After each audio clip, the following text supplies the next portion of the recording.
the basic idea of quantum physics, believe it or not, goes back to a very Berkeleyan idea. He was an idealist philosopher in I think the 1700s. But the basic idea of quantum physics is that the observer participates in the observation, right? And so they see this with the photons, right? That you shift whether it's a wave or a particle. You can shift what is perceived by your intentionality in the observation. So if the world in fact is consciousness and it's based on your ideas and let's say the collective ideas, but you have a particular part in that, and you shift your ideas about someone. Let's take it even on a personal level. Let's say you project something very negative onto someone, and then you realize, no, it was only a projection, they're not that way, and you withdraw your projection. Suddenly you will see that person as totally different. And they will actually be different because they will have been affected by your projection. To some extent, people identify with the projections they receive, especially if they're not consciously aware of them. And this is well known in psychoanalysis. It's called projective identification, in fact. So there is that way in which you send out a vibrational frequency that has a certain configuration, and that creates a reality. And then you withdraw it, you decollapse it, and the reality actually changes. So what they say, and these are people like Stephen Hawking and you know, people with actual PhDs and who have the right to call themselves physicists. And I remember in one book of his, he said, if actually people stop seeing the moon, if everyone stopped seeing it, the moon would not exist. It only exists because it is observed. The moment it is no longer observed, it's gone. Okay? So if the ego mind does not observe, and the observing is a labeling, the observing is always an interpretation.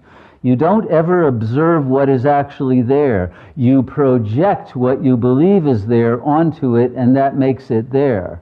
That's actually the way that it works. And so when you've withdrawn all the beliefs that the world is a certain way, the world will not be that way. And so there will be a collective withdrawal of the force of mind that has caused the world to have a collapsed quantum wave function to look in a certain way. As soon as it is no longer observed, it will not be in that way any longer. It literally will not exist, because it only exists in the mind of the observer. There is nothing actually other than the minds of the observers. There really is no observed. The observed is a projection. It's a dream. And when there are no dreamers dreaming the dream in a certain way, the dream field ends. And then a new dream can take place.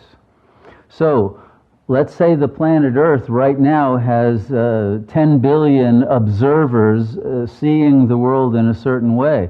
But what happens when they're all gone and the world is no longer observed by consciousness? Does it exist any longer? Or does it return to its decollapsed state as pure divine light and then allow itself to be redreamed and projected upon by consciousness that can enter into the field as a result of the quantum wave function being altered by the field itself? Because ultimately the field is what first congeals the wave into form. And when that field has attained full consciousness, it will be able to withdraw the projections, it will decollapse all of the waves of all of the observers who are themselves collapsed quantum waves, quantum wave functions within the field, and there will be complete freedom. And then that which is a manifestation of the purest beauty and goodness, etc., will be able to congeal into the form of a new world.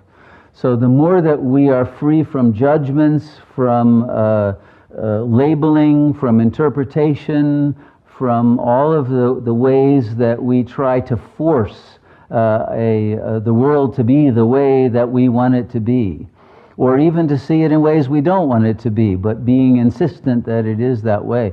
To let go of the idea that the world is a certain way and other people are the way that we think they are. The more that we free them, the more that we become free of our own egos, the more that we are able to dissolve our consciousness back into the divine light that is all that is really here at all, even at this moment.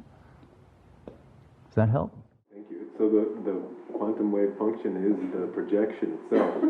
Yeah, it's... That's the energy, let's say, that's creating that, and I'm just a conglomeration of different ones that I've received, and in a way that decollapsing it is allowing it to be that real light that it really is.